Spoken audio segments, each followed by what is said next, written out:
Dinky Doors. Reality.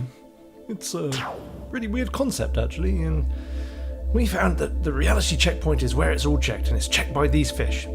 So if you're just joining us on our mission to save the world, you'll probably not know that this is the place that the Supreme Leader decided to place our next door. Right here, in fact. This was the design. Well, we weren't entirely sure about it, and so actually what we created was this! It's a bit different. It's quite shiny, but that's to match the style of the lamppost, really. And it checks reality. Right, so this is the design. So we're going to do something like this and maybe add some of the details that we actually saw on the lamppost itself. So fishy things, flowers. We're going to match the colour. I don't know though, it's all a bit weird. Very exciting though, very, very exciting. I can't wait. Maybe just a quick cup of tea first. Right, that's it, let's go. I started by drawing out a blueprint on my computer, more as a guide than anything. So this was about 20 centimetres by 30 centimetres or 8 inches by 12 inches in all really. And then I traced it onto a piece of metal. Now I like using this metal because it's perforated and actually pretty easy to cut. So yeah, snip snip, great fun. Yeah. Now I needed to make a flange on the bottom so that the whole thing could sit upright. It will give me something to build on as well. Great. Don't hoover your design up. Hoover up the table with all the little bits of metal on it. Talking of metal, I found this bit in a skip. It's got quite a useful profile which will make a nice edge for the side. Snip snip! And had to bend it back into shape because obviously the snip's bent it out of proportion. Not so good. I like to make a hole with a centre punch first. Makes it easier when you come to drilling, so you get a nice hole in exactly the spot you want it to be. Oh god, I love using a drill. It's so exciting. It's so powerful. Then I could thread some wire through the holes to attach the metal to the backing plate. Foil! Yeah, not just for baking, no! We use it for making a background support, which we'll cover in polymer clay. Give it a good tap, make sure it's nice and flat. And in much the same way, I use some wire to attach it to the background grid of metal. Great. Now I needed a pivot point for the pointer that's going to be at the top of the door, so I put in a bolt and threaded a nut on it. Right, time to start covering this in some Super Sculpey polymer clay. Now I've got two different types. I've got the original, which is this beigey pink colour, and I've got a medium blend, which is grey, which you can see I've already been using before. Now I'm trying to really use up the original because it's a bit softer and I've got quite a bit of it, and I'd rather just be using the medium, to be honest. So you put it on and you squish it in place and it blends quite well with the perforated metal. And talking metal, here's another piece which is just a scrap which I'm using to trace out an arc using that pivot point. Very helpful. Squish it all in place. There we go, here's the rough underbase. I'm actually going to cover that in the medium polymer clay. Mostly because it just holds the shape a little bit better, and you know, if you start making mistakes then you don't put so many fingerprints in it, things like that. Building up some of the profile using a butter knife to squish it in place, kind of handy. Now for the mechanism of the pointer, I'm going to sandwich it between a few washers. Hopefully that will make it nice and smooth running. Be great. And actually the pointer itself I'm making out of some of that backing metal. It's a piece that's folded over and then I've cut it out into a sort of pointer shape. Yeah, look at that, pointery. Yeah, very good. And when I put it over the bolt, you can see that it kind of moves around, and hopefully we can make that quite smooth. So I'm going to cover it in polymer clay again. So cutting it out, squishing it in, and I actually embedded the washers into it. And carefully does it because everything's still quite fragile at this point. Yeah, it seems to work. Twiddles. Just adding more stuff now, really. More polymer clay, more details, little bits to mark out the different segments on the dial. Yeah, starting to come together, a bit more detail there.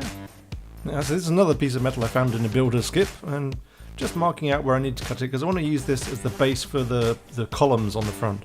Just a bit of a snip, covered in polymer clay, squish it in place, roll. There we go, look at that. And there, we've got two columns covered in polymer clay without the need to do it entirely in polymer clay. All important Dinky Doors logo. Very important. Very, look at that. Perfect. So there's a big hole above the door, and I figured a fan light actually might be quite nice to put in there. So cut lots of strips of polymer clay and very carefully put them in situ. Very delicate work, a lot of pushing and shoving and making sure that everything is neat and lined up. There we go. Right, this is ready for baking. So I actually bake directly on the tile. Goes into the oven. It's 130 degrees Celsius, and do that for about 40 minutes because some of it's quite thick. But now I can touch it. Great. So I needed to add on the face another piece of polymer clay that would cover up the hole just in front of the pointer. So let's just check it still works. Yep, still works. It's a bit stiff. Hopefully it'll be alright.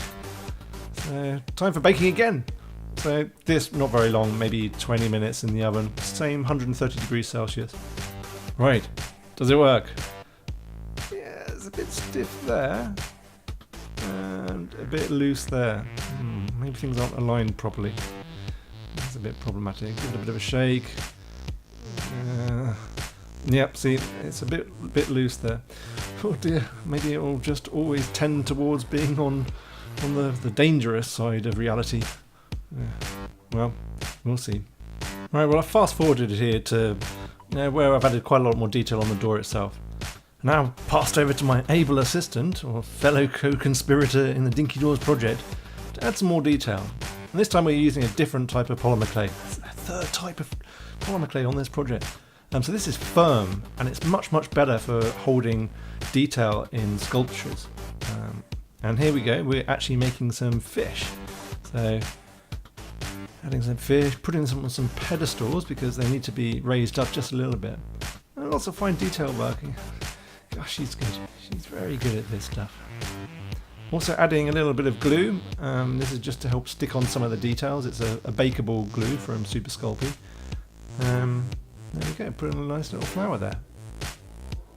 So this is just before the final bake. Here are the fishes. Yeah, fish. Very important. Ta-da! Oh, so strokeable. Okay, there. It seems to still work. It's a bit stiff and a bit loose. This has got loose. You have to glue that on. Super glue to the rescue! Right, before we start painting, better prime it. I'm going to use some plastic coat. I'm not quite sure how it's going to fare when it comes to spraying it on this moving piece. I guess we'll find out. Do this outside. It's terrible stuff to breathe in. And you don't want to be getting it over your cat, your sofa, your camel, your duck-billed platypus. Anyway, what colour is Reality Checkpoint, the lamppost? I don't know. Maybe I'll gain inspiration if I have a cup of tea. It's coming to me. Almost thinking. I think got it. Okay. It's called Sacred Grove. It's a colour from Valspar Paints from B&Q. I think we're actually going to use a tester pot of it. Save trying to mix up the exact colour. Yeah. There's a... Okay. Looks very light. Let's hope this works. Okay, this is 3 coats. It's still looking really quite light. This is 5 coats. Right, time for a bit of a break from painting that. I'm just going to use some black, which I'm going to paint the door with. And then some more of the Sacred Grove. 6 coats. Goodness me. Some warm grey. I'm going to use that for the doorstep. Yeah. And I'm starting to add some detail now. A bit of just pure red. Carefully does it. And this with a bit more detail, added some white in, so flowers are really coming together now. Also painted the milk bottle. So I've got some enamel paint here, and it's a brass colour. No particular reason to use enamel. I've been using acrylic elsewhere, but just what I had around. Adding detail, it actually starts to look quite nice. Now, also using to dry brush onto the door to give it a sort of metallic look. And actually later I used a bit of black, a similar dry brush technique to go over some of the areas where I was a bit too enthusiastic with the brass. Okay, so the dial that indicates exactly how real reality is, it's going to need some numbers. And to do that I painstakingly cut out, using an X-Acto knife, all of these numbers so I could get the font shape exactly right. And then I used the bottom edge of the paper to align it to the inner curve of my dial. And using just a pencil, I could exactly mark out where the number needs to be. Now, if I'd been a bit more confident, I could probably just have painted the numbers directly on, But I wanted the font style to be accurate, and I wanted the position of numbers to be evenly spaced around the dial. So it's a bit painstaking, but it kind of worked. Now, at the best of times, my hands are a bit shaky, and so I wanted to use something that was a bit more confident using, so I thought I'd use a pen. And this is an acrylic pen, so you shake it and you can apply it. So, moment of calm, make sure that everything is as calm as can be. Now, it's still shaky. So after a good shake of the pen, I thought I'd begin. Line comes out quite fat, and it's actually quite hard to get some of the detail in. It's not ideal, if I'm honest. Still, I worked my way around and messed up a bit on number 4. Also needed to give it 2 coats, just to make sure that it was good and strong. There we go. Now also, just to give it a bit of definition and to actually correct some of my mistakes, I used a black Sharpie pen to put a shadow under the numbers. It really helped. Using some of my best tracing techniques that I learnt at school, I wanted to use a font to say splendid and feisty. I was going to say real and unreal, but in the end actually I thought splendid and feisty just sounded a little bit more exciting. So yeah, just a bit of touch up with a pencil there. And this time, rather than use the pen, I thought I'm going to use a paintbrush. And I went for a 4-0 sized paintbrush, very, very delicate. Used some more of the brass, and again, using a black Sharpie just to add some shadow lines under the letters at this point. I think it came together quite well. Need to put a message on the sign that's on the front of the door, so again used a black Sharpie. Now, to make sure that the whole thing looked a little bit more grungy, I used a mix of burnt umber, processed black, acrylic paints, and then a good dollop of water, which you then paint on, and then you dab straight off again, and it gives it sort of a nice weathered look. And there we go, that's the painting finished. Ha! Brilliant, look at that. Actually starts to look quite stylish. Quite exciting. Right, there we go. So, next up, to survive the ravages of the British weather, we're going to need to give it some protection. Now, I've got 2 different spray cans here. First is a polyurethane, and the other one's just a clear coat. That one's in gloss, and the polyurethane's in matte, but I've got to be honest, the last time I used it, it was actually a little bit shiny. So instead, this time I'm actually going to use it straight with the polyurethane. The gloss paint that's on the lamppost is already quite shiny, so actually if it's a bit shiny, I think it will work. And there we go, again, do this outside, really important. I gave a good couple of coats. And there we go, that's the finished door. Oh god, it's so exciting, can't wait to actually install it.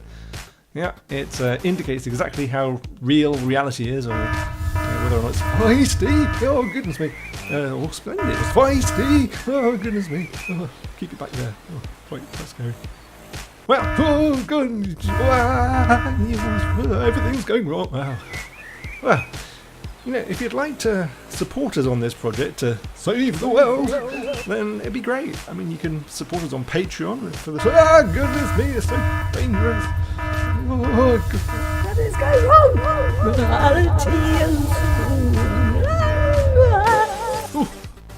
Oh, thank goodness. But yeah, if you'd like to support us, then maybe you could head on over to Patreon and maybe give us a dinky donation. That'd be kind of nice. Just with a cup of tea, helps cover material costs.